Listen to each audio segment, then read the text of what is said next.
আসসালামু আলাইকুম। এখন শুনবেন সংবাদ শিরোনাম।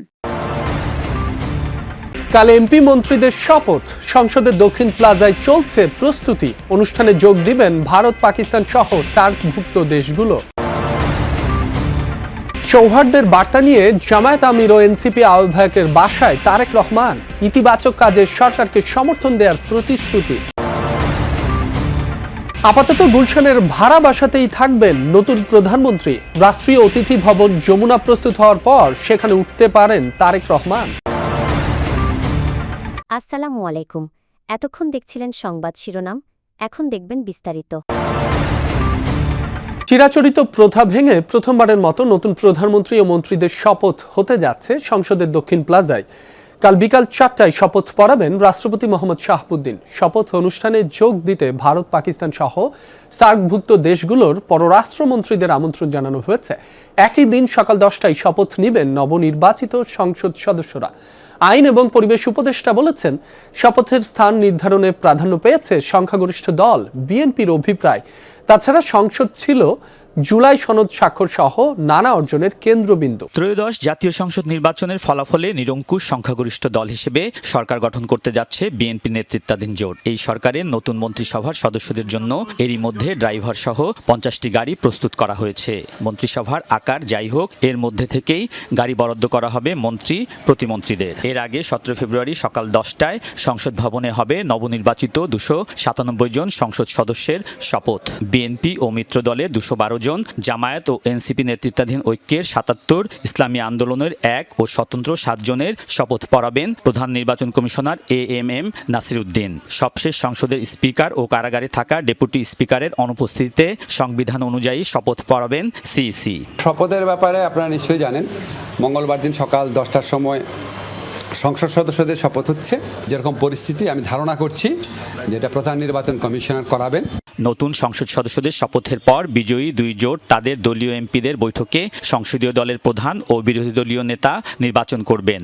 এরপর বিকাল 4টায় সংসদের দক্ষিণ প্লাজায় সংখ্যাগরিষ্ঠ দল বিএনপির প্রধান হিসেবে নতুন প্রধানমন্ত্রীর শপথ নেবেন তারেক রহমান। এর পরপরই তার মন্ত্রিসভার সদস্যরা একে একে শপথ বাক্য পাঠ করবেন। এই শপথ অনুষ্ঠানে ভারত, পাকিস্তান সহ সার্কভুক্ত দেশের শীর্ষ প্রতিনিধি সহ অংশ নেবেন দেশি বিদেশি প্রায় 1000 অতিথি।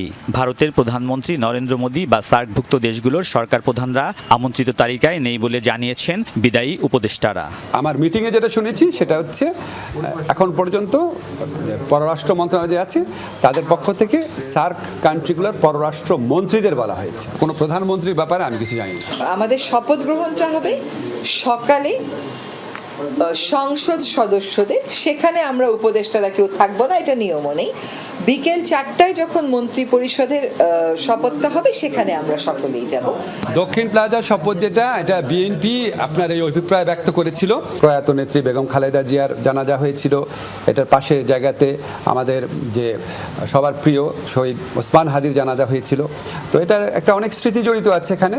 প্লাস এটা আমাদের জুলাই গণ অভ্যুত্থানের একটা বিভিন্ন যে ডকুমেন্টেশন, সেটার প্রকাশের একটা জায়গা হয়ে দাঁড়িয়েছিল। সৌহার্দ্যের বার্তা নিয়ে জামায়াত আমির ও এনসিপির আহ্বায়কের সঙ্গে সাক্ষাৎ করলেন বিএনপি চেয়ারম্যান তারেক রহমান।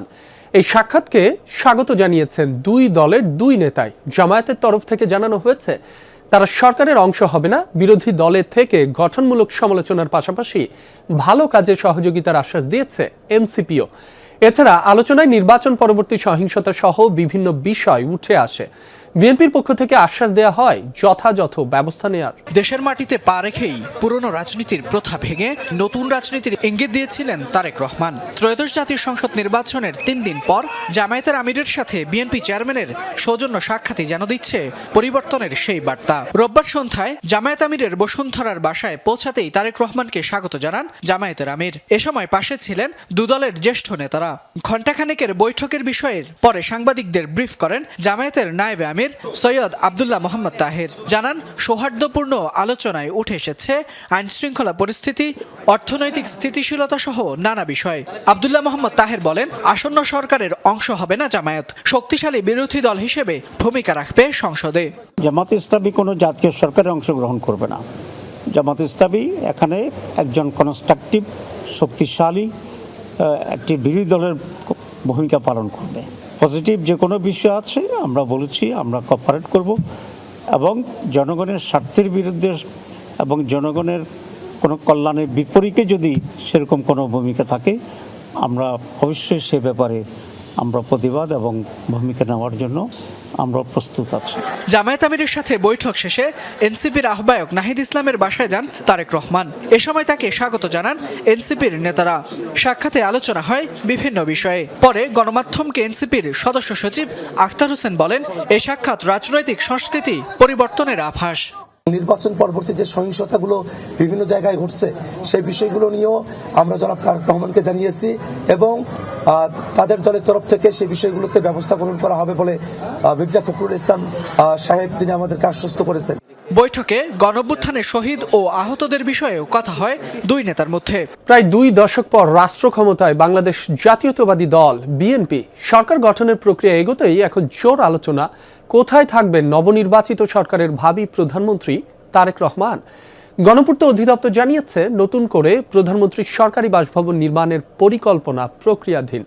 সেটি বাস্তবায়নের আগ পর্যন্ত তারেক রহমান চাইলে থাকতে পারবেন রাষ্ট্রীয় অতিথি ভবন যমুনায়, কিন্তু সেটি প্রস্তুত করতে লেগে যেতে পারে মাসখানেক। 24-এর গণঅভ্যুত্থানের পর বদলে যায় দেশের রাজনৈতিক বাস্তবতা। সেদিন ছাত্র জনতার ক্ষোভের সাক্ষী হয়েছিল প্রধানমন্ত্রীর সরকারি এই বাসভবন গণভবন। পরে সেটি রূপান্তরিত হয় জুলাই স্মৃতি জাদুঘরে। ফলে অনেকের জিজ্ঞাসা, নতুন প্রধানমন্ত্রী থাকবেন কোথায়? গৃহায়ন ও গণপূর্ত মন্ত্রণালয় বলছে প্রধান উপদেষ্টার বাসভবন যমুনাকে প্রধানমন্ত্রীর সরকারি বাসভবন হিসেবে প্রস্তুত করা হতে পারে। এ বিষয়ে নির্দেশনা পেলে কাজ করবে তারা।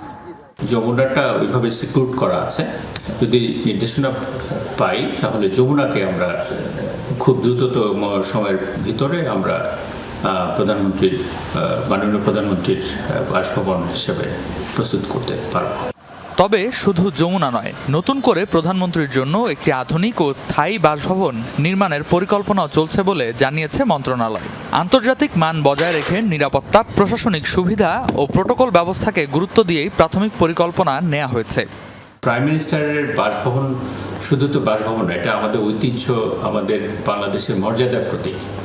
এই মর্যাদার প্রতীক যাতে সবচেয়ে মর্যাদাপূর্ণ হয় এবং যে কোনো দেশের প্রধানমন্ত্রীর বাসভবনের সাথে যাতে আমরা পিছিয়ে না থাকি, সেইভাবে তুলনা করেই আমরা একটা পরিকল্পনা করেছি।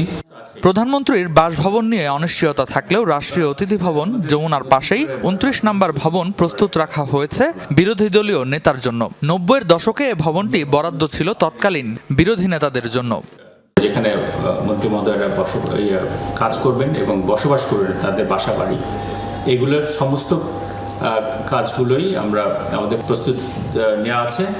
ত্রয়োদশ জাতীয় সংসদ নির্বাচনে নিরঙ্কুশ বিজয়ের পর মঙ্গলবার প্রধানমন্ত্রী হিসেবে শপথ নিচ্ছেন বিএনপি চেয়ারম্যান তারেক রহমান। বর্তমানে তিনি থাকছেন গুলশানের 196 নম্বরের ভাড়া বাসায়। দায়িত্ব নেয়ার পর তিনি সেখানেই থাকবেন নাকি অন্য কোথাও তা নির্ভর করছে একান্তই তার সিদ্ধান্তের উপর।